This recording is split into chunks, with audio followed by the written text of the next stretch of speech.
Burnouts. I'm your host, Christian Felipe, aka Fired Up Felipe, aka not gonna lie to you all. I'm recording this the morning after that the recording of this podcast actually took place. I was joined by my guest Alain Tellez after that disappointing Heat loss to the Cavs. We won the first game, lost the second game. We talked about that afterwards throughout the night, and the conversation kind of went a little longer than either him or I expected. However, there will be some cuts to make sure this podcast does not run for way too long. But the point being is after that, I did not feel like recording an intro. So here I am right now recording that intro to get right back to you. We're going to be recapping those two games, the Cavs at Heat game one, which was, I believe, Monday night, and then the Cavs at Heat game two, which was Wednesday night, the trap game, as many of us are calling it, because they rested their stars and we still lost. The moment, we talked about this on the pod, but the moment we saw that their stars were getting rested, I feel like everyone in Heat Nation knew that this was a trap game. That's just what it is. That's the reason there's a term. It sucks to lose. It still doesn't feel good, but on to the next one. That's what this intro will actually mostly be about. I'm just going to quickly, not too long. I don't want to belabor it or get too crazy about it because it is just one game upcoming, but we will be previewing the Heat's next game. Heat play the Knicks. It's an NBA Cup game. This is important, right? This is very important if we win it. If we don't win it, it's not important. But we play the Knicks on Friday at home for the Knicks. Um, you know, it's just that one game and we don't play again, I believe, until Monday. We do play them again on Monday. Weirdly enough, it's another like same team back to back, but several days in between. That time will be at home for us. Just some things as I was looking through stats for the Knicks and, going through some stats for the Heat. And this was before the game last night. So some of these stats may be slightly different, but at this point in the season, we're already 12-ish games in. One game isn't going to change the sample size all too much. It still should be relatively accurate. But the Knicks are one of the slowest teams in the league. They play at a bottom five pace, 99.2. We're number one in the league, 106.5, almost 106.6, really. So we're a much faster team in general. If we're able to play faster, then we're able to play to our, benefit, our speed, and score more. That's the goal. We did beat the Knicks once already this season at home, which was nice. This will be our second and third soon meeting against our rivals over here. I don't know if that rivalry is as alive as the NBA likes to think, but I still, whatever. Let's take them down. Some things to note, though. This is a scary team, and they've hit their stride since the last time we did play them. New York currently has the best offense in the league. This was not the case early in the season when we played them. It seemed like they were still getting used to their switch in coaching. So they've kind of hit their stride. They have the best offense. They have the 10th best defense, which is very surprising. Mitchell Robinson, is a big part of that. And I think Cat's a better defender than some people give him credit for. Not that he's a good defender, but just better than what people give him credit for. And they rebound the ball a lot. They're very good at rebounding, which has been an issue for the Heat, especially without Bam and only having Ware right now. The assumption is still that we won't have Bam for this game. I don't think that's been officially announced, but it would be lovely if he surprises us, right? But as of right now, Bam will not be playing. The Heat currently have the 10th best offense and the 5th best defense. That might be different after last night. We might have slid a little bit on both those, but still around that. That's kind of what we've been playing at our level, and probably better than that when our team is healthy. The Knicks, again, similar to Cleveland, shoot a ton of threes, less than Cleveland though, but they hit them at a better rate. They have a better overall effective field goal percentage than Cleveland does. All they really do is shoot threes and attack the rim, which is kind of just like modern NBA basketball. We're starting to see, I think, more this year and even some last year teams switching up that formula a little bit, including the Heat. But the Knicks are very much a shoot at the rear, attack the rim type of team. And they're much better at the rim than Cleveland is. And they prefer corner threes, where Cleveland preferred the top of the break threes. But we'll just have to see if we're able to defend those corners well, if we're able to close out on shooters and also clog up the paint. It's going to be difficult for sure without our defensive anchor Bam playing for us, where has been showing some signs of life. So the hope is that he can continue to improve upon the moments he's had and hopefully protect the paint for us, snag some rebounds. But we're going to need Jovic to help with that too. He's our only other big on this lineup right now. I guess we do have Vlad Goldine and Kashad Johnson, but our only other big that we've been playing on this lineup. So the hope is that Jovic can really use his size, not just on offense, but on defense to get some of those rebounds and prevent New York from cleaning up the glass, both on offense and defense. Knicks are a middle of the pack turnover team. We're top 5 in terms of turnovers. They don't really steal the ball that well, but we do. We're still one of the best teams that steals. So see if we can kind of capitalize on their turnovers a little bit and force some steals out of them. That'll be a fight for Davion Mitchell, Drew Smith, are the guards of our team really to kind of throw out at Brunson and their ball handlers. And really, really just, again, I know I believe I hit the rebound point already, but Knicks are top 3 in offensive rebounding. Top 1 is Houston Rockets with a bullet. But we need to make sure that they are not getting second chances, because that's just easier buckets every time you get a second chance. So hopefully we're able to box out a bit and then not allow them to get those rebounds, which has been an issue. It has been an issue. We are one of the worst rebounding teams in the whole league. So this game, I feel like is gonna be a gunfight. It's gonna be just a back and forth attack. We'll see what happens. Some other just things as I was going through the stats that are interesting. And the coaching has paid off, it seems, at least very early on into the season, the coaching change that the Knicks made. OG Anunoby actually has one of the best on-offs in the whole league. He's averaging 18, 6, and 2 with 2 steals and shooting 43% from 3. I'm sure that'll kind of tick down a little bit as the season progresses. I don't expect him to stay at above 40% from 3. But point being is that I think the offense is being less Brunson-centric and kind of allowing everybody to get into the flow of things a bit more. I mean, even Cat was looking a little lost in the beginning of the season, but it seems like they're firing on all cylinders at this point in time. I'm going to save on milk or wine takes for this game purely because, again, I don't really know what our lineup is going to be, because I don't know yet if Am is actually back or when Hero's going to be back. Everyone knows it's like soon, #soon, but it could be this game, it could be the next game. It's anyone's guess, really, but the hope is that at least they're back by the time that Jimmy comes with the Golden State Warriors on the 19th. I believe it's the 19th, next Wednesday. So saving on milk or wine takes. You know what? I'm just gonna say, no, I'm not gonna say it. I was gonna say Brunson's gonna have a bad game, but that's just me hoping. That's just me hoping. There's not really much for me to go off on that. And I don't think Brunson really has bad games that often. So that's it. That's my quick, very short recap. We do play the Knicks Sunday. We'll be playing them again Monday. I'll definitely have some milk or wine takes for the Monday pod that I record Sunday, because I'll have this like game of data. I'll know more about what roster we're playing and, if Bam or Hero are back yet. So that'll definitely be coming. But thank you all for tuning in. This is a fun episode. Alain and I, again, we recap those 2 Cavs games, and then we do a little mini game called What Doesn't Make Sense. We're about a dozen games into the season, and we want to know what things doesn't make sense. So we both took 6 each and just had some fun, some more serious, some more silly, and had some good laughs. Thank you again for listening.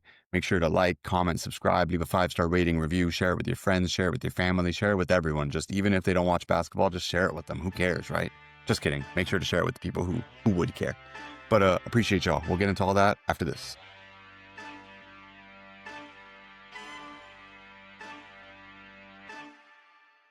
We're here. We're recording. It's 10:19 p.m. Eastern time. Specifically, we're in Miami, Florida, of course.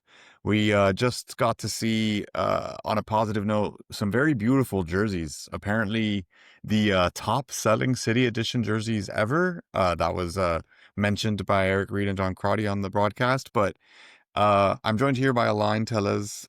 Thank you, Alain, for joining me after a weird, what is this, past 72 hours roller coaster of emotions, I'd say. For sure.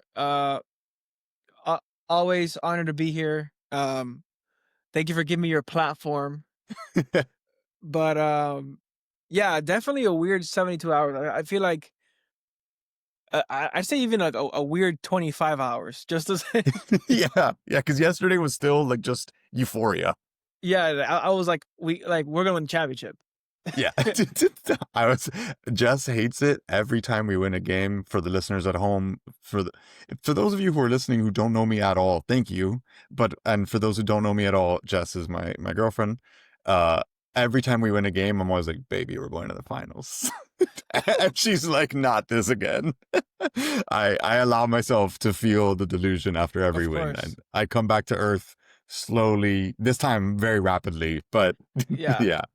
Nah, dude, this was just like everything that the first game was in terms of like high pace, taking care of the ball, um, efficient offense. This was kind of the opposite.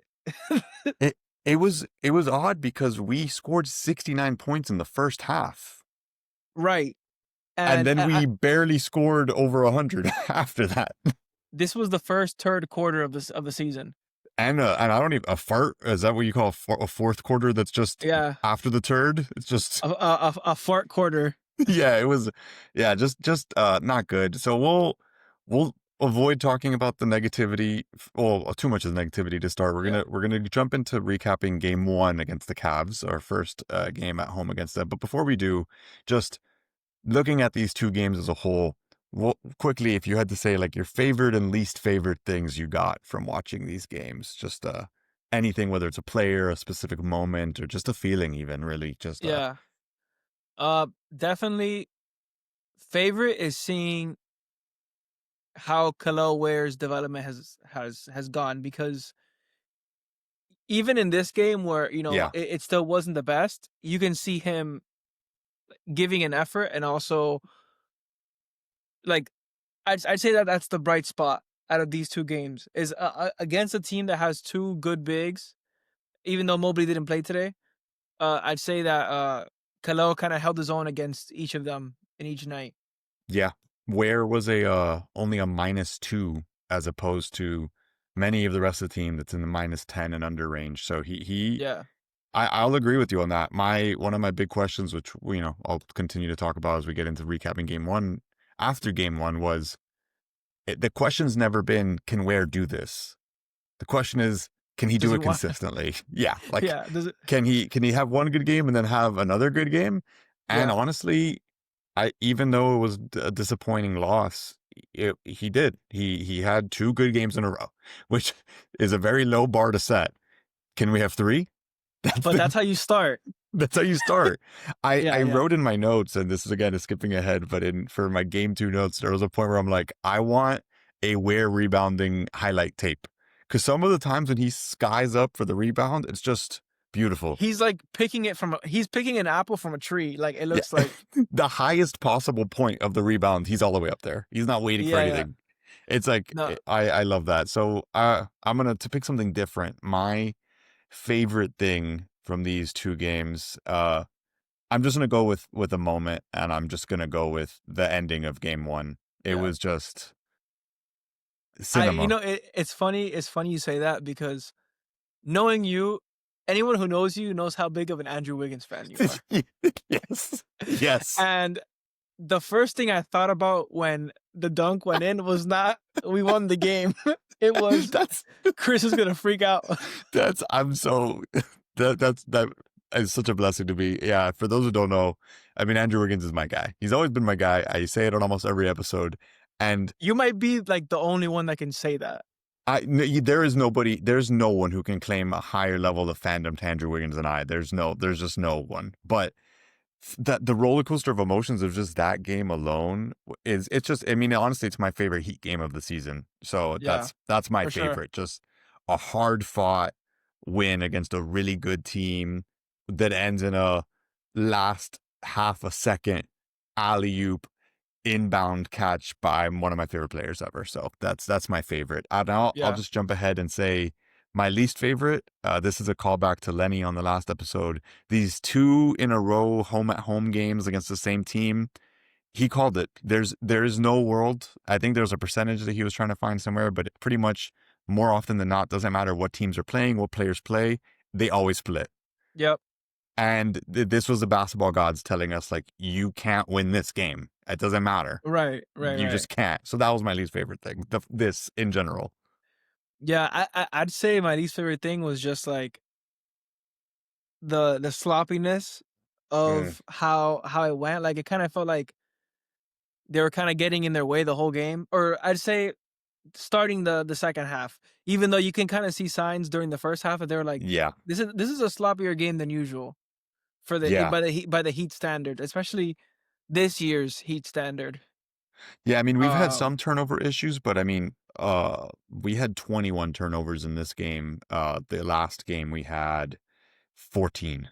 So it's a pretty significant difference in turnovers. And then just that alone with the rebounding, the fouling, and Yeah. Yeah. yeah, it was just not a great game. But we'll jump into just talking about game one here.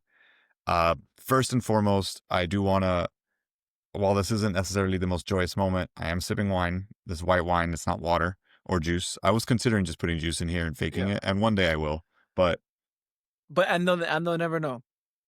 I'm sipping wine right now because prior to game one against the Cavs, this was technically game 11 of the Heat schedule. Lenny and I took milk or wine takes going into this 2-game home at home, and both of us hit. I said that Norman Powell would have his best game of the season in one of these games, and that he wouldn't let Heat fans down, knew that we needed at least one of these wins. We couldn't lose two Yeah. after what happened. Guess what he did? Had one of his best games of the season. What's Norman's box score for this game? He would for game one, I know he had 31. 33. 33 points with 2 rebounds, 2 assists, 1 steal, 1 block, only 1 turnover. 8 of 19 from the field, 4 of 9 from 3, 13 of 14 from the free throw line. I remember that one free throw he missed. He was jumping up and down, very upset at himself because of it. It was a clutch one too. Yeah, it was a very important free throw, which if you lose a game on that, it's okay. He was playing amazing. But I had called that out, and I was very much right. Just off of pure love of the sport, I made that guess.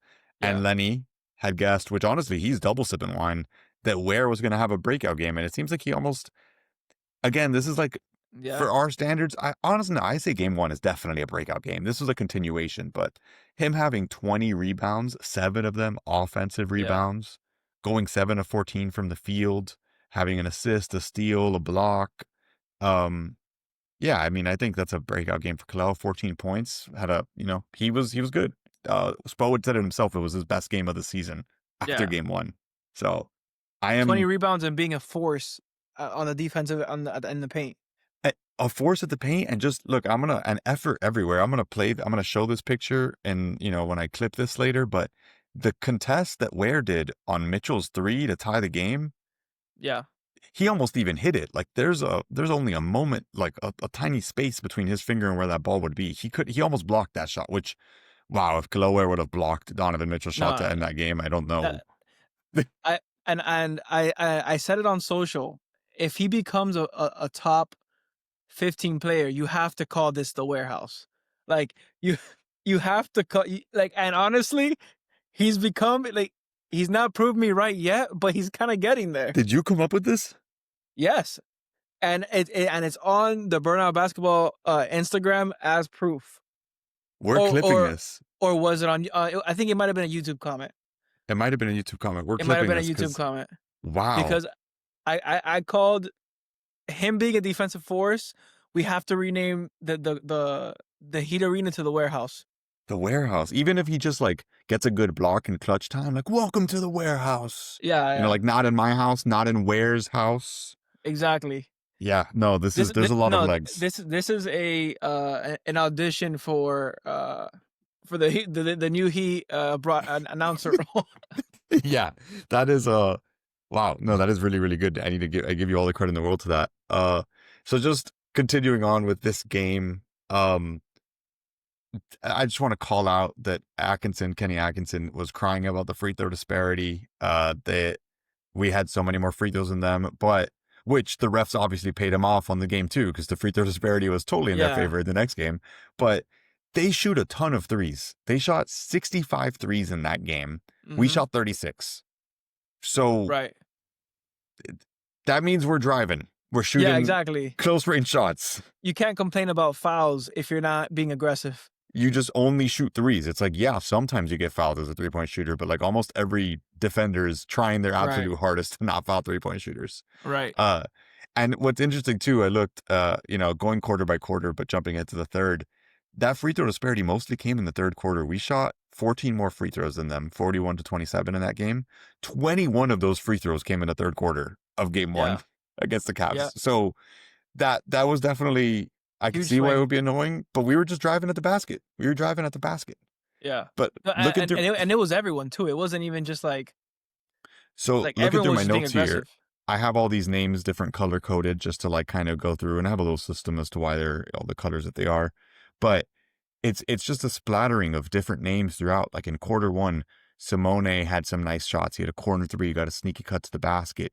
Jovic had a beautiful little Euro step to the basket, had a quick drive to the rim. I loved in that game, Jovic was very aggressive, which again, I feel like there was one play skipping ahead to game two where he had this like strong drive in the fourth quarter and then he ended up dumping the ball off to Wiggs. Yeah. And it's like, just go up. Just Yeah, yeah. you're You're 6'10". 6'10". Yeah, you're a big guy. It's like I don't think Yeah, he yeah. realizes he's big. He's a little timid Yeah. out there sometimes. But Jaime was a force of nature in game one and in quarter one, just getting offensive rebounds, pitching ahead passes. Powell, Powell was Powell.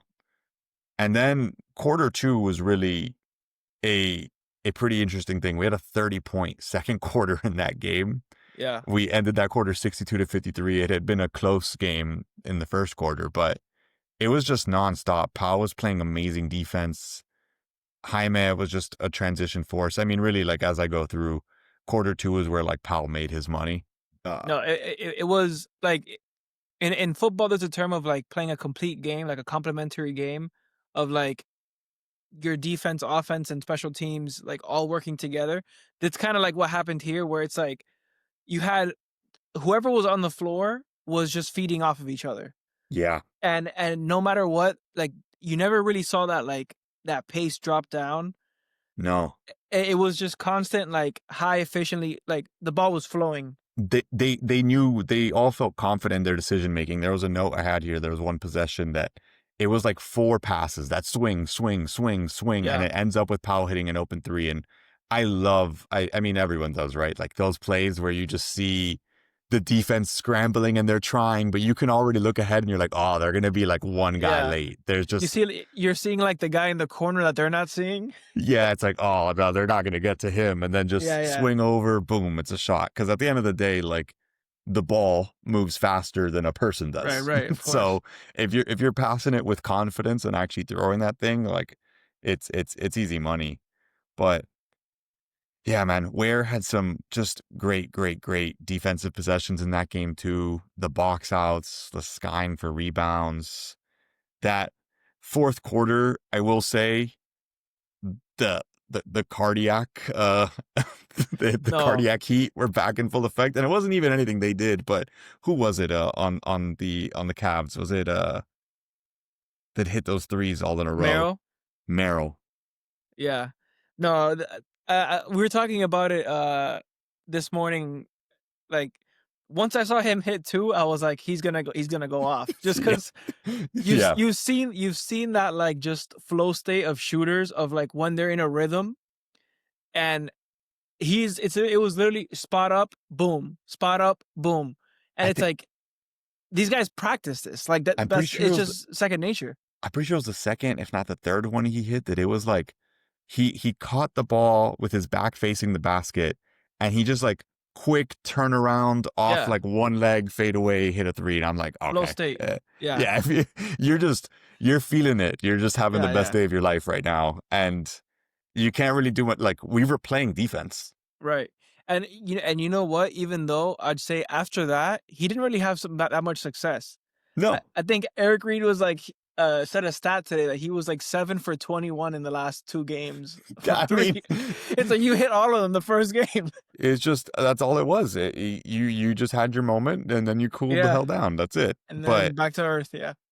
I will say I loved the defense that Jovic was playing in that game too. I feel like Mhm. Jovic was doing a pretty good job defending Mobley, which we were doing. We Yeah. had no chance of stopping Allen tonight. Allen just had the game of No. his life, but that's a separate topic. I, yeah, I mean, going into overtime was scary. Fucking, and Jaime and Wiggs like just came through for us so clutch in that fourth quarter to No, even get us to overtime. I even think like the unsung hero for this is Davion Mitchell, because it's like you never really feel with him that he'll do like a boneheaded turnover. Like I feel like the ball's always safe with him, and he's always looking to pass it, but when he does shoot it, like he'll do like this little like turnaround, kind of shot like around the mid range paint area. Yeah. That it kind of gets me a little nervous because he's like 5'10", but Yeah. like he makes it, so it's like okay. Whenever Davion does look to score, because he doesn't do it often, Right. I'm like he must feel something. He's seeing something. Yeah, Like, because he's barely ever looking to score. He is right. looking to like find the guy to pass to. And even he had like big moments. Like honestly, it's like every possession that we went down in that overtime game, I feel like we got something out of it. Like when we needed to get a point, we did. I mean, Davion was involved in 2 jump balls that game, Yeah. just off of him fighting, and he didn't win either of those jump balls. There was no chance that he would win those jump balls. No, the visuals are insane. Yeah, one of the jump balls was against Evan Mobley. Yeah, like, and he's still like squatting, like getting ready to jump. I'm like, brother. But to his credit, he didn't even go up for it. He's like, I'm just gonna go get this. Yeah, which is smart, honestly. He went to go play like, D right away. Yeah. So but the effort from him is just nonstop. Even Drew Smith, really, which I feel like maybe was quiet in this game too. I need to look at the stat line, but yeah, Drew Smith has been amazing. But that Jaime turnaround contested shot over Tyson to tie the game into OT is just, it's just butter for him. That little shot, which the butter was frozen in this game, but yeah, right on and butter. Then going into the overtime, obviously, like there's not anything else that needs to be said. Really, it was just a great game. The defense we were playing was amazing. The shot that Donovan hit to get them the tie, yeah, like it wasn't like he was open. No, and I don't know if you're watching the Heat broadcast, like the FanDuel one, but when they were reviewing it and they were like kind of zooming in on his foot, like you can like you can tell there's like some Homer commentary because I was like, I can see what you mean, but not really. Like I think he's good. Yeah, like, I wouldn't have called that.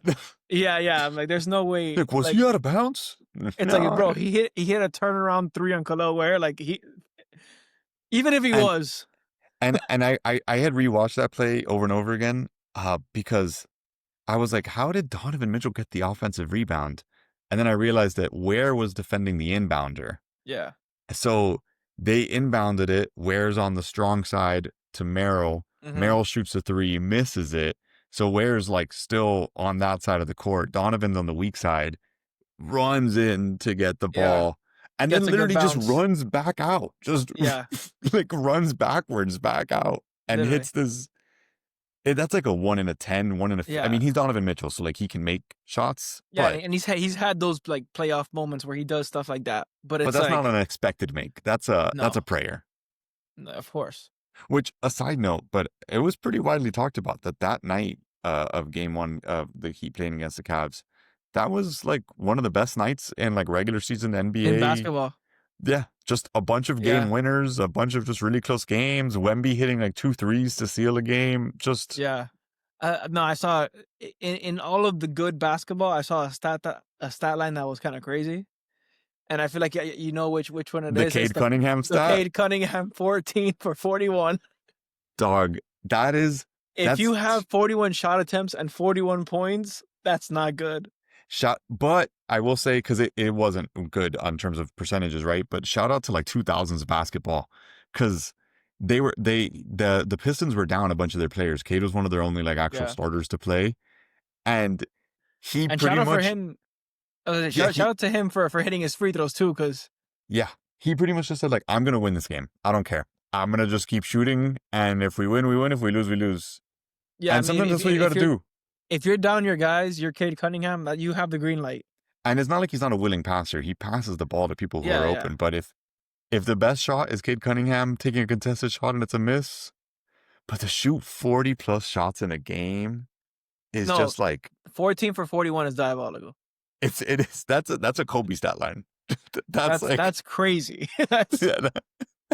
I was listening to the Hoop Collective podcast, and Brian Windhorst was saying like that stat line was a guaranteed All NBA selection in the 2000s. Like that's what everybody was doing. It's like, I shot 15 for 40, just had a good night out there. Kept shooting. That's hilarious.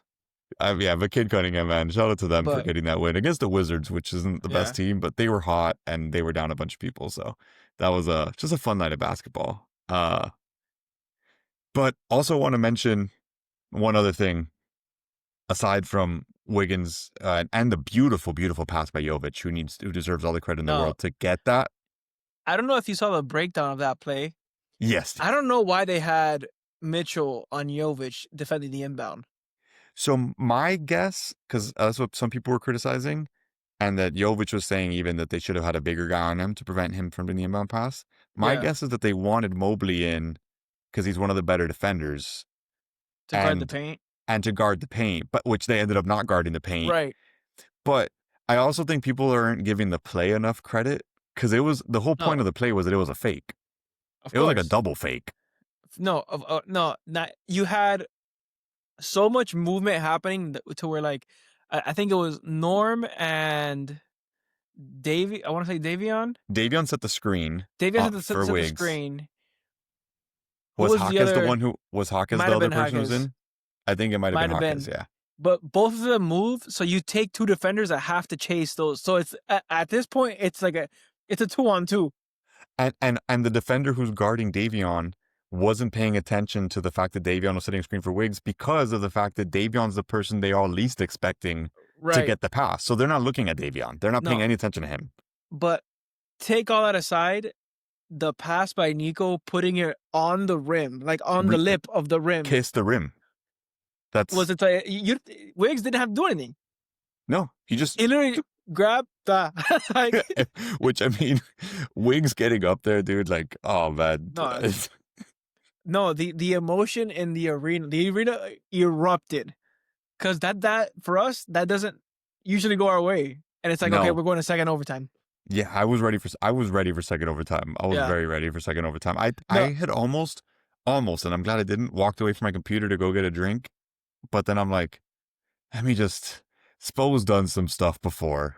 And I stayed and I waited, and thankfully I did, because wow, I had to contain myself. I was laying in bed next to Jess, and like I wanted to like punch the air and scream so badly, but I had to just kind of just shake a little bit. I yeah, was so happy. What a game, man.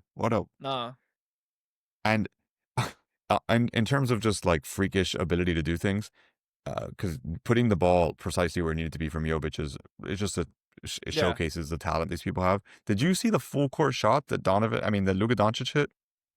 yeah. It No, was after the time, but still. skinny Luka, bro. Oh, the thing is, I've never seen him miss one of those. Right, that's the other. So like, should he just start? I think he just looks at it as like, what if I just pass this ball inside the hoop? Like he doesn't look at it as a shot. No, he looks at it as like he he's chest like passes it. he's like this is basically a rim pass right now. Yeah, and it just goes in. Yeah. How can Luka you in be the skills contest would sweep. Yeah, how can you be that good? Yeah. Which we're gonna talk more about Luka a little bit later in this podcast. We'll get to that, but No, there's so much NBA news yeah. that's been coming out the last like 48 hours. Two quick things before we move on to game 2. I did want to mention that during this game or after this game, they posted on X that they're starting to use automated reffing and earpieces. The earpieces we've all known about, but they're Yeah. actually incorporating like AI and like into some of these calls because of the trackers that they have on the rims and on the like different cameras they have throughout the arena. So that what was almost called not a goaltend, but when Ware got that rebound while the ball was still touching the rim, just barely. Yeah, it was like rolling out. Yeah. Yeah, a basket interference. They overturned that partially because of AI. It was able to like quickly detect that more than 50% of the ball was over the rim. And interesting. I just thought this is what AI should be doing. This is what I want AI to be doing. But there was an even more interesting note that I wonder if they'll start doing this. At Summer League this year, they had even placed a sensor inside the ball to help collect data. The sensor weighs about the same as a raisin does, and hundreds of players used the ball. None of them noticed that it was about, because the ball weighs about 600 grams. The sensor weighs a gram. No one noticed that it was 1 gram heavier than usual. So I'm like, are they going to start putting Yeah. I don't mind it. Here's where, how do they control where the sensor stays? I am very curious as to like how does that is because it must Because not with be. It must with be the stitched sen inside, right? it must be, but it's like, okay, let's say you're trying to let's say the where play happens. If the sensor is on the inside part of the ball while it's like on the lip of the rim, it's like how does the sensor like I must have some way of determining like the spatial awareness of the ball. I don't know, but it because I feel like it would just like yeah be rattling or something. rattling, But like you would feel that, but apparently not. very interesting though. I'm very Yeah. curious to see where this goes and how that works. Also, But I'm imagining it as a raisin, but what if it's like a straight like a flat? oh, that's true because he said it weighs about the same as a raisin, so maybe it's just like Yeah. yeah, a But I straight. also did it. I did imagine it as a raisin. I was just imagining a raisin inside the I'm basketball. like, what? There's a raisin in the basketball. Yeah. Get someone get that raisin out of there. So some questions I had going into game 2 after game 1, and we're gonna answer these questions right Uh, now. Again, one of them that we already talked about was can Ware repeat? Can he do it again? Question answered. Yep, he had another yep. good game. My other question is whose game will this be? Question was answered. The referees. Yeah. Uh, and Jared Allen. I'll give Jared Allen. Jared Allen and Tomlin. I wrote his name down. Who the fuck is Tomlin? I think that's exactly the note I wrote. Who the fuck is Tomlin? Because yeah, not cool. Whoever you are. That was I'm not familiar with your game, and I should become more And familiar with his and game. and I don't like it. I mean he was having himself a game. Yeah, yeah, literally my note was who the fuck is Tomlin? Question mark, exclamation point, question mark. What did Tomlin do today? Let's look. Because was it just my feelings or did he have an actual good game? Also, I wrote in my notes, Thomas Bryant plays for the Caps. Yeah. Well, I saw that last game because him and Strus were keying on the side of the bench when Mitchell hit that three. I miss you, I, Struce. when and also when Merrill was going crazy from three, they were dapping each other up, going crazy, and I'm like, all right.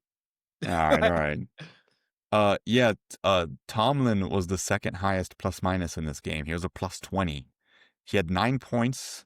He had 1 block, 2 steals, Oh, I'm 2 pretty sure. assists, 6 rebounds, 4 offensive rebounds. Well, they were running their that was a note I had for this game was the Cavs were running their team pretty deep. Like they had some two-way guys like playing minutes. Yeah, because they have so many injuries. So they're Right, just right. like, all right, get out there. Which I saw Yeah. a note about this, and I mean, it is true. And I hate to like chalk things up. I do think like if we're chalking this up to a bunch of stuff, it's the home at home curse. It's Yeah. a cold night. There was a bunch of shots from Hawkes, from Wiggs, from even Powell that normally go in that Mhm. didn't. And that Yeah. happens. It just is part of the game. There was some really, really sloppy turnovers. The reffing was questionable. And then also you don't have a scouting report in any of these guys. Right. Like That's what I this was thinking. I'm like, there's no way that Jaime Jaquez knows about this Tomlin guy. the highest plus minus on that team, Craig Porter Jr. Yeah. He had 19 points. He Because went 3 of 3 from 3, 7 of 12 from the field. Like who the fuck is this guy? besides Jared Allen, I don't think anybody else had like that crazy of a like. I don't think Lonzo Ball had a crazy game. He shot DeAndre Hunter. Lonzo Ball shot 4 of 7 from 3, which was still like I I'm Lonzo can shoot threes. That's Yeah. really cool. Shout out. Yeah. I will say I like seeing that Lonzo Ball can play basketball again. You know what was a note I had is Larry Nance is still in the Cavs. Yeah, man. He's he's just like a vet. The same note you had of like who the hell is Thomason? I'm like, Larry Nance is still here? I think he got traded back to them because he was Yeah, somewhere yeah. else. He was with the Pels, I think, for a little while. I don't think anybody loves Cleveland more than Larry Nance. And they love him. Larry Nance Yeah. Jr. I remember when he was on the Cavs with LeBron, like Yeah. way back when. His dad plays for the Cavs. Like he's like a Cavs like homer. Another question I had going into game two, how much higher can we get on the Heat? Apparently not much higher. We have to wait on that one. Yeah, And my next question also was, is this a trap game? confirmed. Confirmed, the trappiest of trap games. You saw the scouting or not the scouting, but you saw the injuries coming into this game. I'm like, this has trap game written all over it. This has, It's just so it's a reason that's a term, and it sounds so stupid. It doesn't even really make sense. I mean, we kind of said some of the reasons why it makes sense, but like when I saw Donovan Mitchell and Mobley were out, I'm like, we lost. When yeah, normally you're like, oh, easy. yeah, no, It's no. these guys who we have no knowledge about just got a bunch of film on us. I can just imagine like Chris Quinn and Spoelstra at halftime, like who the hell is this guy? Yeah. I, I've never seen any of his stuff. Does anybody know who this guy is? Does anyone know who Naquan Tomlin is? Naquan. Fucking shout out to Naquan. And also, rip to Chris Livingston, the only guy on the roster for the Cavs who didn't get any minutes. Come Bro, on. if I was him, I'd take that as a slight like a Yeah. point. Chris Livingston, more like Chris Deadingston to me. Bro, he's deading to To their coaching staff. to the coaching staff. Yeah, that wasn't cool. Also sad to see that we lose our first game in the Vice jerseys, but man, those Vice jerseys are so nice. They're Fire. yeah, We couldn't have it all. no, You we couldn't have can't. it all. I do know what I can have is a Wiggins Vice jersey. You already know that I'm ordering that shit soon. It's on the way, huh? I might be the only one. I just want to say, had we won this game, I would have came on the stream in a Hero Vice jersey. I was considering it. I was considering the Vice jersey Because I have a Butler Vice jersey on so. me, but I was like, Yeah, I'm not gonna do it since not the time. yeah. But really, I mean, looking at the story of this game, it really is just the difference between two halves, a tale of two halves. The Yeah. first half, we were up 69-62, I believe, is what we ended the second quarter at. Yeah. And then, and like we talked about earlier, like there was signs even then that things were getting a little funky. I didn't like some of the stuff. 69-66, it was close. I didn't like the way it was looking. And then just going into quarter three, quarter four, we could not make a shot to save our lives. All my game thoughts were first half, and then in second half, most of them are out the window. Yeah. Because, well, not completely. Game thoughts, Powell's a dog. He is. I will say, like, there was a little run that he had where I was like, oh, this might be a repeat of yesterday. That's what I was hoping. He ended with 27, so not completely, he still had a good game, but just not. It was just too little too late. It was too little too late. He played a good amount of minutes. He played 32, but it's not like we didn't throw him out there for 40 to try to win this game or something. Right. Another note I have is Pele is tough as fuck. He was the only player on our team with a positive plus minus. Yeah, no, and just physically, like, for his size, he was out there, like, just playing super, super physical. The defense he was playing at the end in that fourth quarter, there was like a long ass possession where he was playing just great D, and they ended up calling him for a foul, which was, that foul I really did not like. But what a guy, man! And it's really like making the right reads, making the right passes, making his shots. Just Heat guy, bro. Just like literally a textbook of Heat guy. Yeah. Also incredibly handsome. Again, I'm just gonna underrated.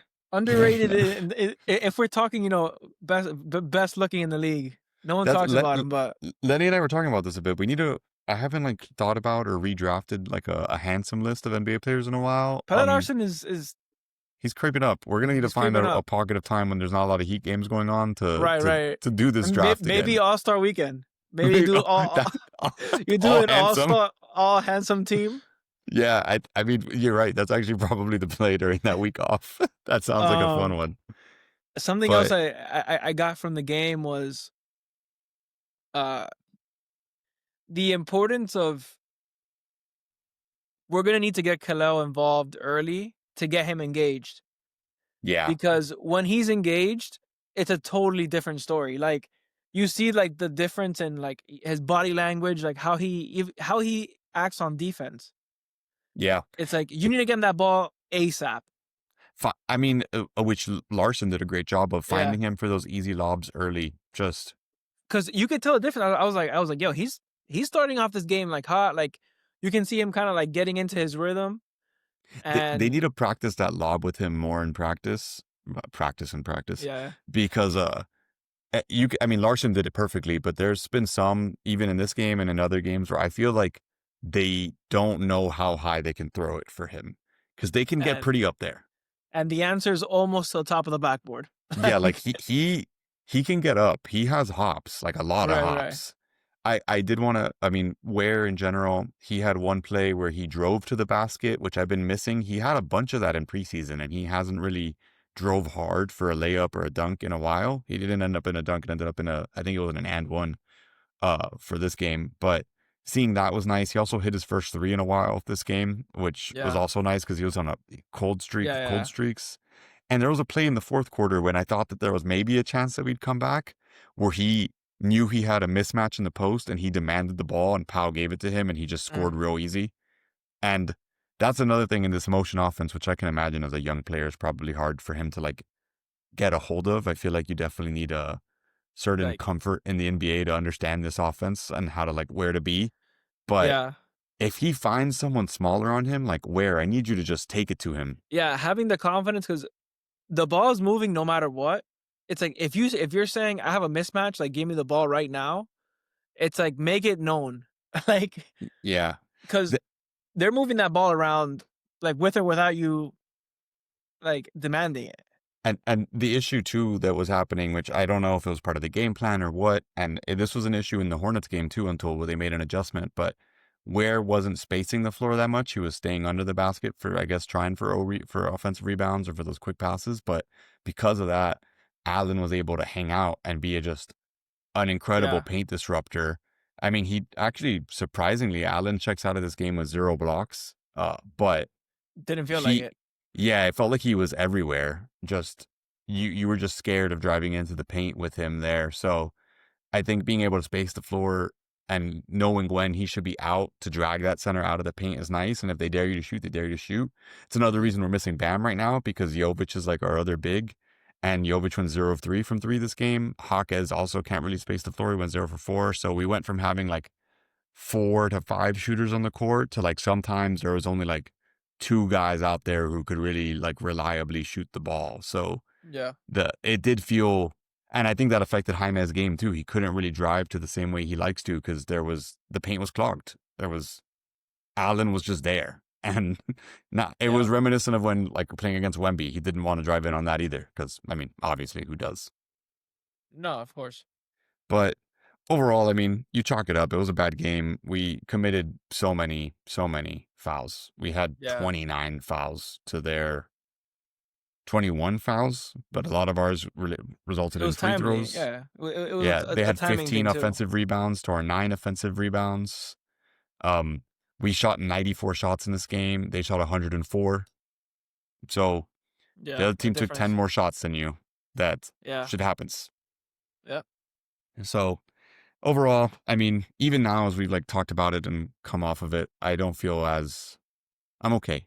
We Yeah. I just need mean, to it's not doom. Like no. you've seen enough It's from this team. You know you're not at full strength anyway. yeah. So it's okay. I am really just eager to get Bam and Hero Yeah, back. I am so eager to get Bam and Hero back. I brother. want them on this lineup. The dark horse right now.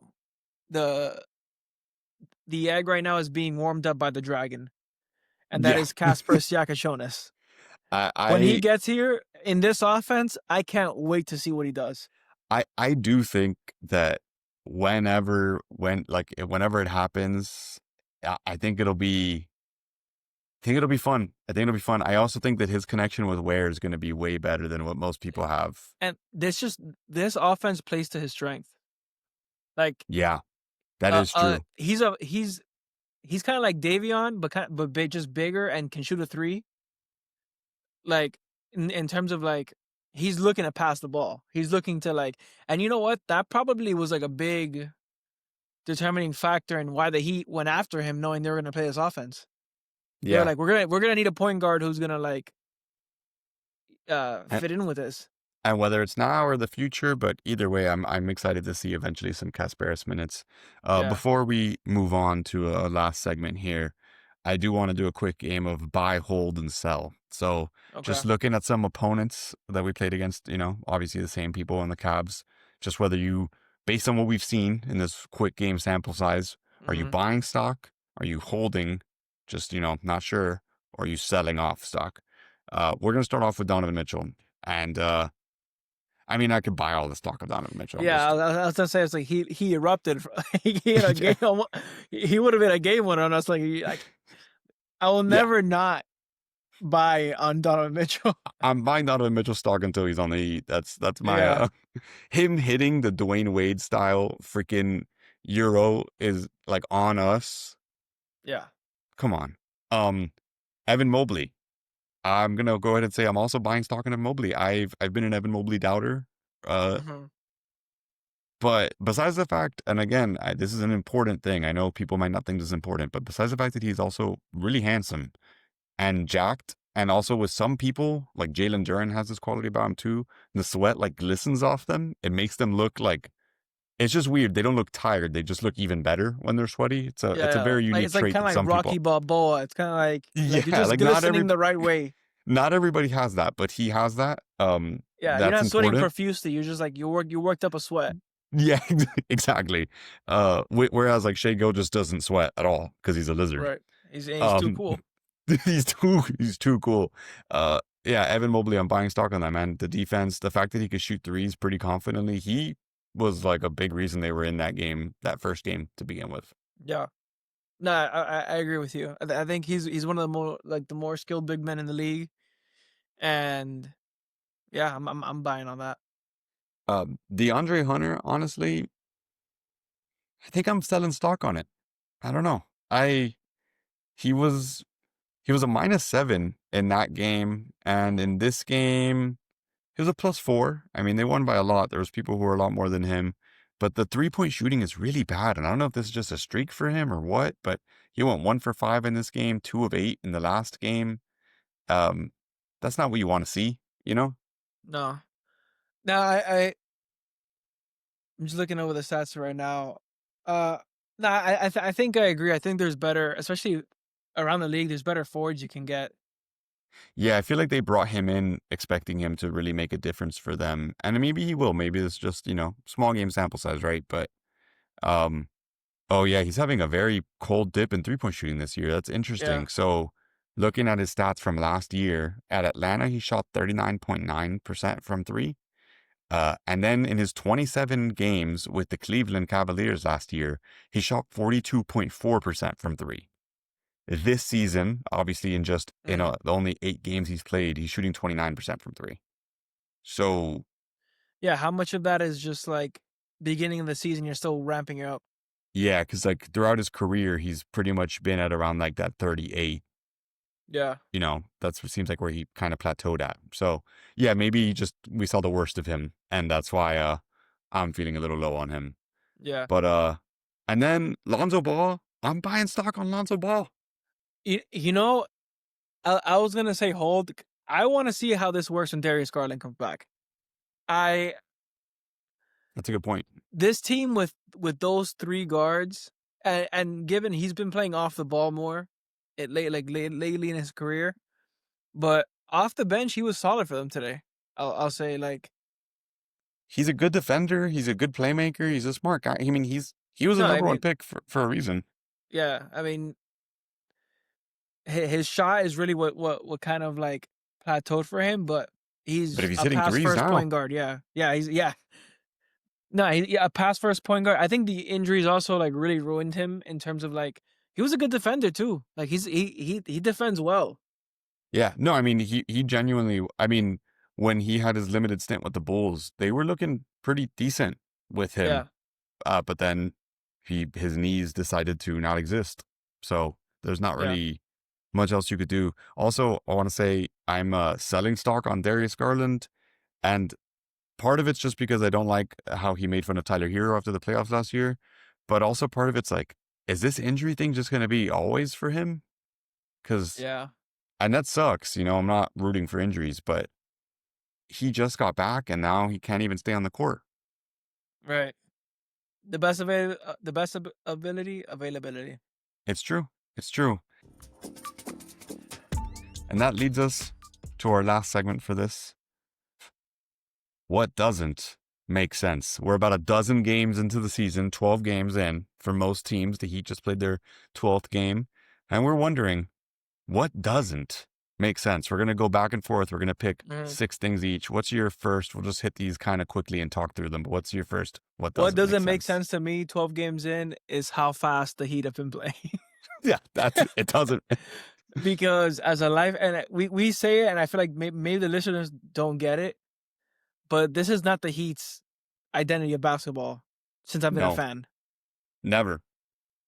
This has been like, and honestly, I'm here for it. I think it's easier for guys to be more engaged throughout the game. It's easier for guys to feel more involved, and like, it's the reason that we've been having those like 3 players with 20 points stat lines. The Heat are currently at a pace of 106.7. For instance, last year, which leads the league, obviously. Last year we were bottom 5 in the league with a pace of 97. Yeah. That's there you go, yeah. A 90-day difference, and we didn't make any drastic trades. No, we got Norman Powell. Yeah. It is wonderful. And I'll say to that point, I don't know if you saw this chart, Alan, I'll show it too. I found this on X, and let me pull it up so I can credit the person who posted it, because shout out to them. This was from Basketball University. It was a half-court efficiency chart, which is typically a huge indicator on playoff viability. I've seen this. Yeah, so the x-axis is half-court offense, so to the right is a very efficient half-court offense. The y-axis is half-court defense, so the higher you go, the better defense. The only person in quadrant 1, or the only team in quadrant 1, which is the top right, so that means efficient offense, efficient defense, is the Heat. Yeah. And every other team is somewhere kind of in the middle of this range, but the Heat are just an outlier in having a very efficient offense and defense. And that's really cool to me. Doesn't make sense. Yeah. But for me, I'll go with another one. Go ahead. I just want to say what doesn't make sense. The Mavericks. Why did they fire Nico Harris? He was doing great. Right. That doesn't make sense. You guys just don't see the vision. I can't tell. No, that was a crazy quote.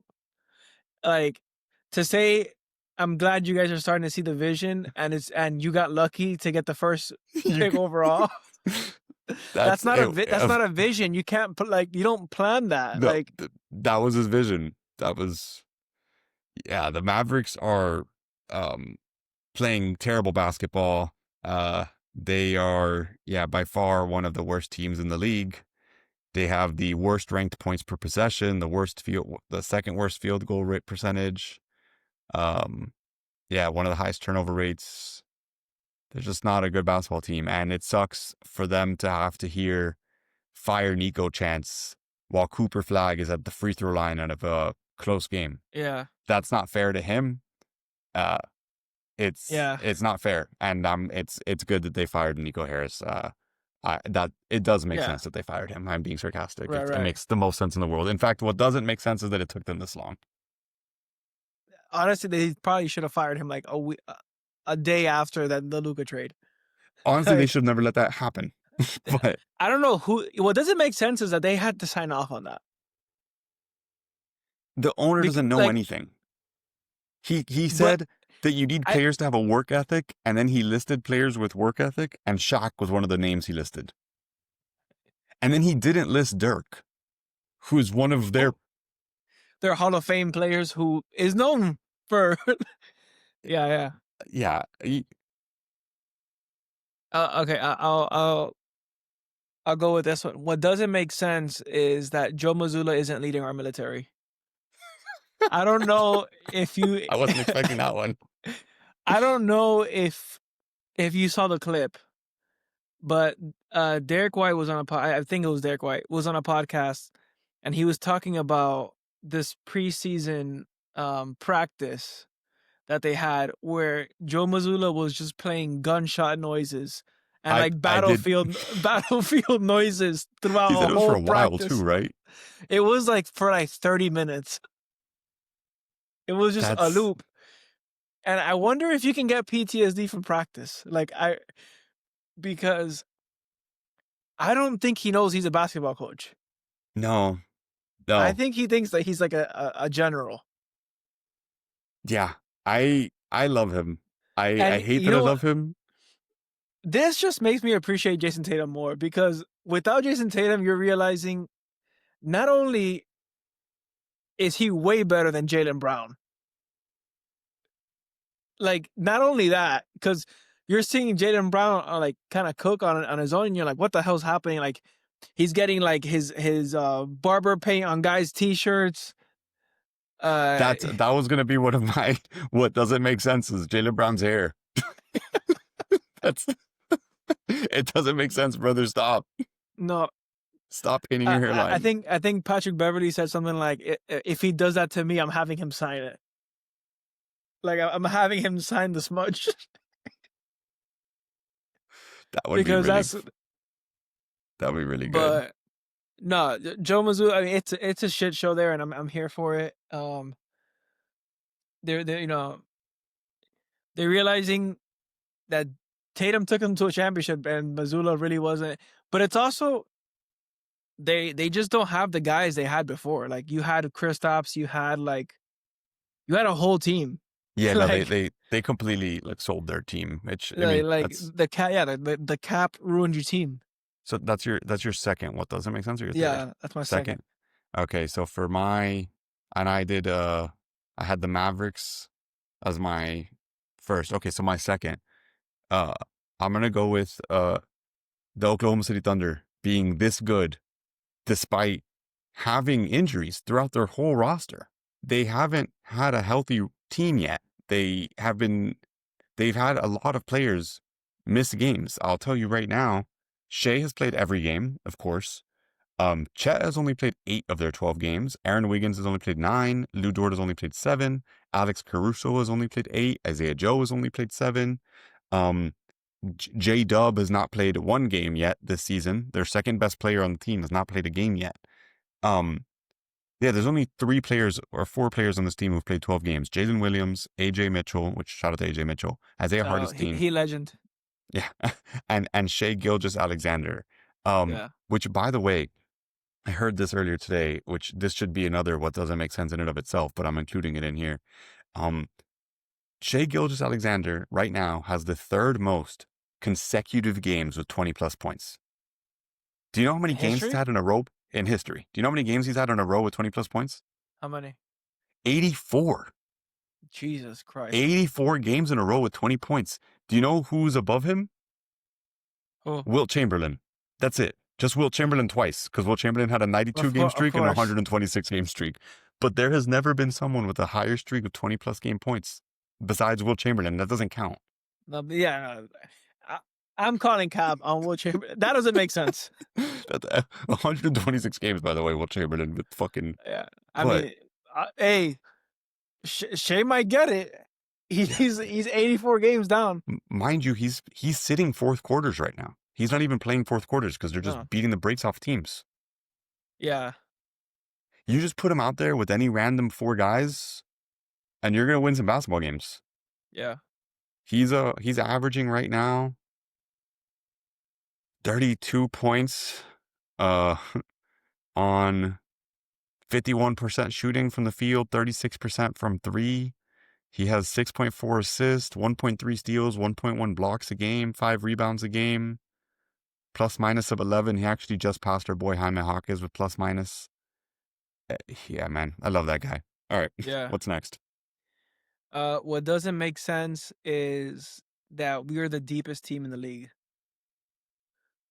Because when that second unit comes on, I'm like, dude, we have.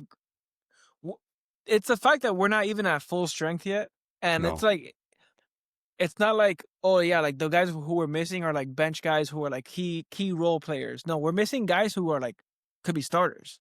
We're missing Bam and Hero. Exactly. Bam. We're missing 2 starters, and we've gone off to this hot start. When Hero comes back, the fact that we're gonna have to give less minutes to Pele, Drew Smith, Drew, Simone. and Simone, which Simone's going crazy. Yeah, Simone is going Like crazy. that to me, I'm like, this is a deep ass team.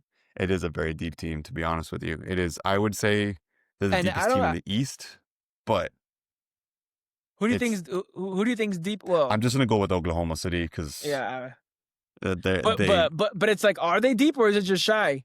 that's the thing. I don't know. I don't know because it's, or is, they don't make sense. They don't make sense. They're an Right. anomaly. So, but no, you're right. My next, and this one, we can keep this one short. What doesn't make sense, Victor Wembanyama. No. Okay. Yeah, I think there's, leave it. that's, What doesn't make sense, and this is a very recent one. This actually, I wrote this one approximately around halftime of the game. What doesn't make sense is why we gave like a 5-minute interview to Miguel Rojas during this game. that was way too long. Way, I like, I was like, oh, he's still talking. Like he's like, and they kept asking him questions. I was like, the game was going on, and yo, that was crazy to me. I was like, how I many learned times are so like, much about Miguel Rojas that he wants to become a coach for the Marlins when he retires, hopefully, yeah, and like he'll be here in the coaching system, and then I'm like, Miami's always his home, and his brother, I kids grew get up it. here. Like I get it. Like you used to play here and you just won a World Series. Leave it at like 2 things, and like You didn't win a World Series for the Marlins. this is not even the right sport. Yeah, like it was, Like, it was definitely far too long, no, far too that long. it was awkwardly long. Yeah, I'm surprised they didn't pull up a chair. No, that Just was crazy. could have done that at halftime. No, Yeah, honestly, that that's a good one. That's a I was good one. watching. I was like, Jesus Christ! Like they're still going. They're still going. My next one that doesn't make sense. I'm gonna go with the Houston Rockets offensive rebounding rate. This is something that's been being mentioned around the league right now. Um, did you look at this by any chance before this? No, let me see. I was gonna say, do you want to guess what percentage of shots they rebound on offense? Judging by the fact that you said like it's a crazy amount, I'll say 30. Most teams, I'll tell you the middle of the pack, the 15th is 30%. Middle of the pack is 30%. Yeah, that's what most teams are around. That's what I was gonna say. It was 30%. Okay, so let's say 40. Yep, they're at 40.5%. That's You crazy don't, though. Like almost every other shot that you made that you shoot, you're getting an offensive rebound on. I, That's crazy. that's that like imagine how carefree you are when you shoot that well, we're gonna get it back. Like we could just shoot it again. Yeah, just shoot it again. And apparently I haven't watched a Houston Rockets game except for the first game against Oklahoma City. I need to watch more of them. Apparently Steven Adams, every team he goes to, leads the league in offensive rebounding. Dude, I don't think people like Steven Adams is one of my favorite, just underrated players. He's just strong as shit. Brother, I don't. You hear people talk about Steven Adams, and they're always like, that guy is insane. Like with his grip strength, just like everything. Like he's a man's man. When Steven you hear Adams. athletes start like glazing another athlete for being like, no, that guy is strong. That just like it go because these people don't give out compliments that lightly. They're not No. ready to admit that someone is so much stronger than them. But everyone who runs into a Steven Adams screen says it's like running into a wall. Just Yeah.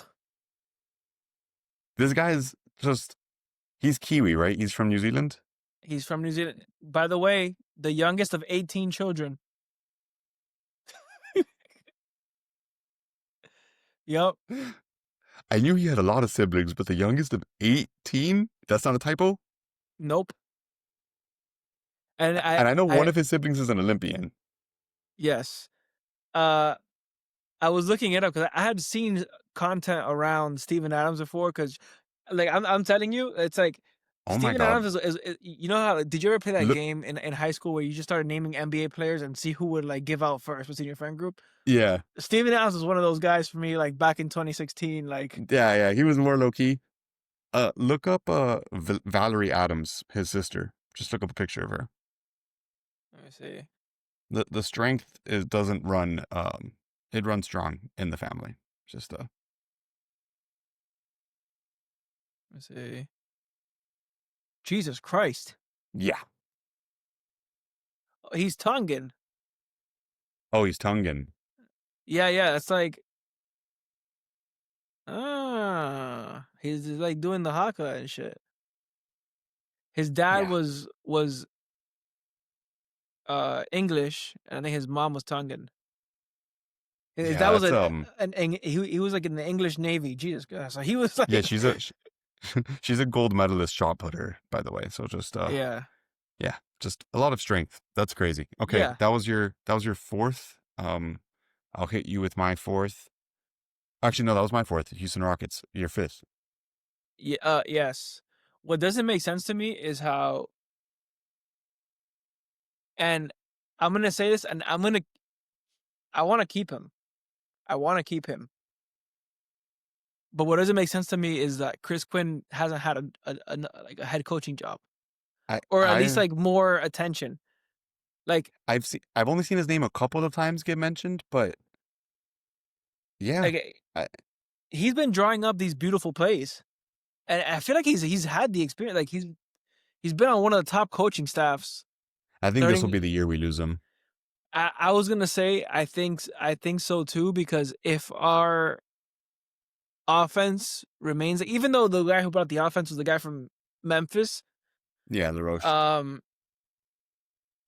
I do think Chris Quinn has the pedigree to get a head coaching job. He deserves it. He deserves a shot at it at least. And I feel like Spo's gonna end up having like a similar effect as like Pop, where a lot of his disciples will end up Yeah, coaching around the league just because I off mean, of the yeah, reputation. Spo has a little tree himself. I mean, right now the tree is like it's more like a branch. It's like David Yeah, he's still Fisdale. he's still young. He's Spo. I mean, Yeah, he's getting yeah. older now, but he's still very young compared. My next one is my fifth. It's gonna be I'm gonna whatever, right? Hot takes are fun, right? Uh, And I've had this thought before, and I'm gonna keep going with it. What doesn't make sense is the Orlando Magic. Trade one of Wagner or Banchero. They don't fit together. yeah. They are the same player. And They're you know both what? strong forwards who like to drive, who can't shoot. You know what doesn't make sense to me in that sense is that they lost that trade so bad with Desmond Bain. It's a lot of picks for Desmond Bain. It's a lot of picks with Desmond Bain, and he's not even like this is not his game. No, he's starting the season cold. He did hit the game winner for them, which was a Yeah, crazy prayer of a shot. but this is not like his system. There's no spacing there. And look, No, and just to iterate on it, because I know when I clip this later, I don't want people to say they don't play the same exact game. They play different. You don't even watch. right. I'm not saying they have the same style of shot and that their shots look the Yeah, same. They obviously have their differences, but the point being is they score from the same part of the court.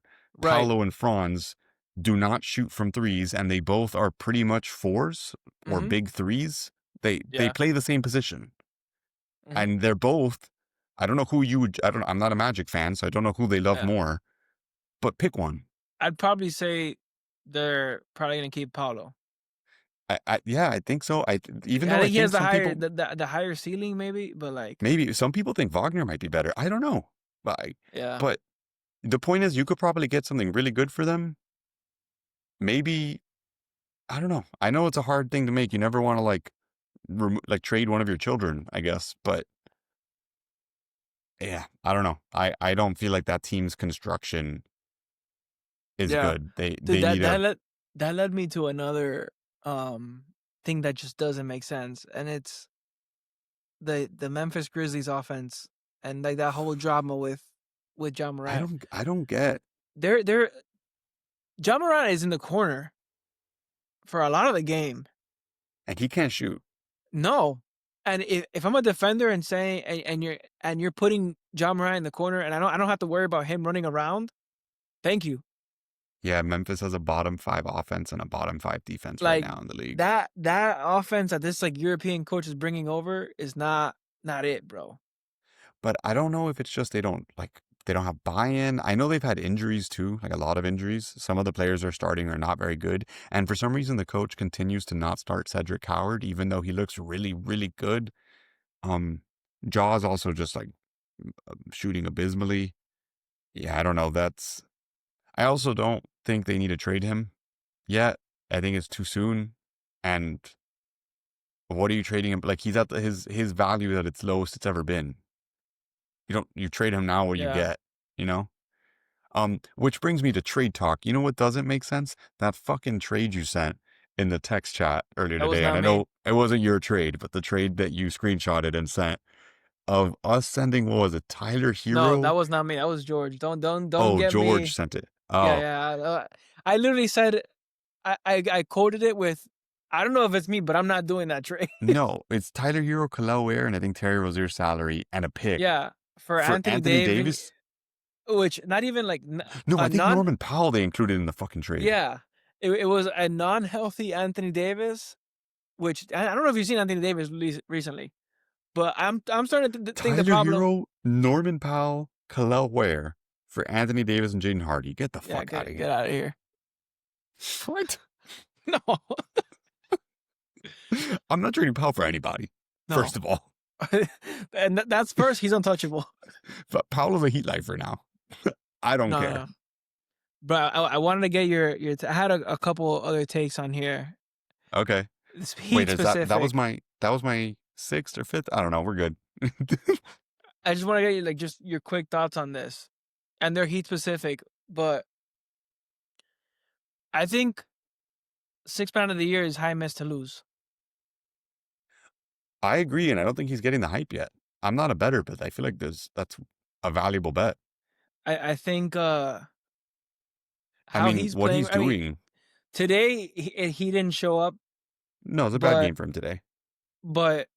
throughout the season, the impact he's been having, he's leading that bench unit, and it's insane. I feel like, yeah, I mean, what he's doing off the bench is like, it's pretty ridiculous. You don't see that often. He's a third in total plus minus on the season. The only people Yeah. above him are Shea Gilgeous and Nikola Jokic. Another thing I had, this is before this game, so this is kind of freezing cold take here. But the Heat have gotten every must-need bucket. And what I mean by that is, in the moments when, the game gets tight, We've they've gotten them. hit the shots, like, Yeah. consistently. Obviously, this game they didn't, but it was like a whole team thing. It wasn't even like a specific player. But I felt like we were like, again, like we were getting, I mean, the credit to the Cavs, they were playing good defense on us. But I did feel like we were getting some of the shots. They just weren't falling. They just wasn't Yeah, falling. So, I mean, it happens. But yeah, I mean, Jaime has been super clutch for us. That Wiggins little turnaround fadeaway he loves to do, yeah. also been like pretty automatic. And then Norm, except for today, in the fourth quarter, No, has been automatic. the quick trigger of the Italian stallion, Simone Fontecchio. Simone, yeah. He The hit a the three the in the first quarter, like fading away, like falling, just like, I was like, it's just money. He hit one in game one where he like pump faked, he turned around and then hit the three, and I was like, that was crazy. I was like, he's feeling it. I mean, Spo said he has a green light. And he's not, and this is no slight to Duncan, but he will throw it up there Oh yeah. without even thinking. Yeah, no, there's no concern in that guy's mind. He's like, I'm shooting. No, I yeah, also like his drive. He has some yeah. good drives. Next take, Jimmy held us back heavy. Oh Heavy. no. No. In the regular season, sure. I'm talking about, like, given new offense taken into account. But I'm like, damn, we were playing really slow last year. I mean, And even, last year, if the take is just last year, then I mean, obviously he fucking destroyed last year for us. That yeah, was the worst. But remember, 2021, 2022, we were the first seed in the East, which is many years ago. yeah. We haven't had a good regular season in a while. It just didn't feel like this. And I don't know how to Well, explain. I mean, the Warriors are getting acquainted with it now. The graph, the chart, we all saw the calendar. Yeah. The first No, 6 and months of the season, 5 months of the season, it's like, where is he? and you're starting to get the takes between him and Draymond, like Yep. I mean, shitting on their teammates. So but I'll never take for granted the playoff runs that he gave no, us. I mean the bubble year when he was carrying the team on his back. Which really the bubble year, because like the other year that he also performed really well, we had like some standout performances from Gabe, from fucking Caleb Yeah. Martin. Bam has always been solid throughout all that, Hmm. who doesn't get any praise or enough praise, really. Yeah. Shit, in the bubble year we had Goron too, who was going Goran was crazy going, for yeah. us. Which I think if he didn't get injured, we had a way We could better have won the, chance. yeah. If he didn't get injured, if Bam didn't break his shoulder blocking Tatum, Yeah, that'd been crazy. which, what a block. What a block. Um, next thing, Powell makes All-Star team. He has to. Like he's and it's like, do we get the rare 2 All-Stars with him and Bam? That's a good point, because they're We going to both haven't be had 2 fighting for it. All-Stars. We haven't had 2 All-Stars in a minute. I don't know with this new All-Star format. I haven't seen. I think I said there was a post today that I like saved, but I didn't check yet how it's gonna work exactly because uh there's remember they're doing like the 8 players from the world, and then there's Oh yeah. some from not the world, and I don't know if that's then split between East and West and like how many total it's gonna be, but I mean him and Bam are definitely playing like all-stars. Yeah. Tyler And then obviously won't be able to make one. He didn't right. play enough games, or not gonna play enough games. And then this is my last one on the sheet, which is we don't need to make a move this year. And Yeah. the reason I say this is because realistically, we're not gonna be like the OKCs. Like we don't have that star power. No. And even then, we're playing really good team basketball. We're playing like Spurs basketball versus the Heat, where like they just had a bunch of guys who would who would like kind of get their points off. Yeah, I don't like I want to see what this team does in the playoffs, and I'm excited to make the playoffs, even though like a draft pick in this draft would be great. But Yeah. I don't want to like put all the chips in for some like I didn't want to do the jaw trade. I don't want to trade for Anthony Yeah. Davis. Like I feel like we're in a spot right now where it's like it's okay to wait and see because these guys are producing. Yeah. Like And and we you don't don't need to do anything drastic. and we don't know what the ceiling of this team yet is. Like this Right. is a whole new system, a whole new team. I mean, we saw like, or I'm gonna put it up, but like we looked at that efficiency chart with us, like offense, defense. Like, is this gonna hold up? Like, maybe we're better than we think we are. I don't know, but I don't Yeah. want to. I was even thinking Now, like I've been thinking a lot about Lauri Markkinen and how like money aside because he makes a lot of money, but him being a big who can shoot the shit out of the ball let me and tell has you, some crazy games. I'm like he'd fit this offense like a glove, but let me ask you something. Let's say Tyler comes back, starts scoring 20 a game. Extension year for him. and Norm. Add Norm. That's what I don't know what they're gonna do. I do not envy the front office right now No, because you have a really tough because Norm is balling. and they both play the same position, so we're gonna They need to see what do. they look like together. And yes, Hero's younger, but it's like, But Powell might be better. but Powell's good, bro. Powell's though. I don't want to lose Powell. I don't want to Dude, lose Powell. Powell has literally taken the offense like into his hands Yeah. and gotten you like must like I said, like buckets that you need. No, I trust Powell with my life at this point. That's Like, the thing, is like he reminds me in that way of like kind of like Jimmy, where he reminds me of like w- he's not like he's not the guy in terms of yeah. like media, like, but when you need a shot, you give him the ball and get out the way. And he knows how to draw fouls. He's crafty. Yeah, His defense is surprisingly good. Like, the I don't know how what the GM and the Clippers was thinking, because we fleeced them. that's that Like, how do you let that guy go? He's so good. He's so good at basketball. Like, like you guys had all the data on him. Like, you're watching him in practice, you see him every game, and you're still thinking, like let him walk. What? that's crazy. That's crazy work. And I, and your team is struggling now. yeah, yeah, unfortunate. So No, I don't know what they do. I mean, I'm of the mind that I think they're going to fit nicely together. I don't know how it's going to work exactly because neither of them are true point guards. mhm, Hero did play, and I'll need to look this up because I did digging on this in the summer. Hero did play the point for us for a while, and the stats were okay. I think mhm, he's better as a shooting guard, but maybe he's worked on his playmaking. And yeah, maybe in this offense where everyone's just kind of, yeah, just moving because not around like we've anyway. really had anyone really playing, like Davion has, I guess. Yeah, But even then, it's Davion never, and Jaime. but yeah, but that's what I mean. Like Jaime has been the point guard too. And Yeah, I feel like the ball's always in different people's hands. It's not, yeah, like certain times even Bam's running up the court with the ball. yeah, Sometimes it's Jovic. Like it really does. Like it kind of fluctuates. So I'm like, maybe we're fine. I don't know. It's a question mark, but the yeah, spacing is going to be crazy when you have Powell and Hero on two opposite sides of the court man, it's gonna be so beautiful.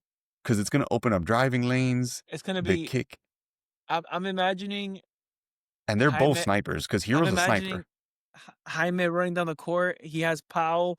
He has Hero, and then you have Bam and Kalel down low. Oh my Like, god. imagine you have Powell running to the corner, you have Hero trailing just at the top of the arc. What does the defense do? Oh no, and then the death lineup is if you have Simone also on the court. Oh, yeah, if you're just like full spacing.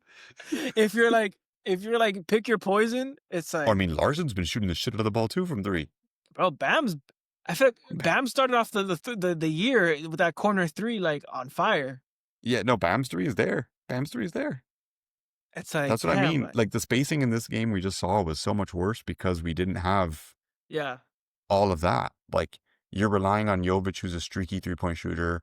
Where is a streaky 3-point shooter? They're not really trusting that, and I guess they wanted him to rebound. But yeah, it's just I can't wait, man. It sucks. It's like no, this whole season I'm just waiting for the game that they're all together already, and it's gonna probably be some like there might be an adjustment period to it, yeah. you know. But we What, look good. Oh, before we get out of here, I do want to make sure to include this. Alain, something you're fired up for, something you're burnt out by. brother? I'm fired up about this heat. I'm burnt out by this FanDuel app. I'm this FanDuel app. If I gotta see like Sucks. we'll be right back. On that One more, stupid screen. Hey. yeah. He just has random ambiance like noises, and also, brother, like, how about you get a new rotation of commercials? If I gotta hear about the Pricito one more time, The price hero, dude. No, and if you ever have to pause and try to fast forward through the game, you can. Well, you it's, can't. You because then can't. it jumps you to a commercial. No, but not just that. You can't like scroll. No, it doesn't Throughout. make it's terrible. It's the worst app. It's so bad. It is Like really that. bad. I'm really burnt out by that app. By the commercials they play. I prefer when I watch replays of games. I mean, I still watch it on the FanDuel app because I pay for it. But like when I watch replays of games on like black market sites, Mm. it's so much easier. Yeah. Like, No, why no. is a It's third party black market illegal site easier to watch a game on than the freaking FanDuel app I pay for? yeah. No, and it's ridiculous. How many times they cut back to the broadcast before they announce they're even ready is crazy. Oh, there's microphone issues. There's camera There's issues. the other day they caught Eric Reed on the hot mic saying that a call was trash. Yeah. Which, whatever. He apologized for it. It was like whatever, but it's like Well, he's he's probably like, today what the we hell is interviewed this, man? Carlos Arroyo for fucking 5 minutes on the court. Bro, FanDuel brought to you by them. brother, that's crazy. The commercials they play, like the Pricito, the Vicky Bakery commercial, the Luis It's Fonsi bad. Ford ad. It's the same The three Luis Fonsi commercials. Ford ad that they've been playing for like 5 years too. It's the same three commercials back to back.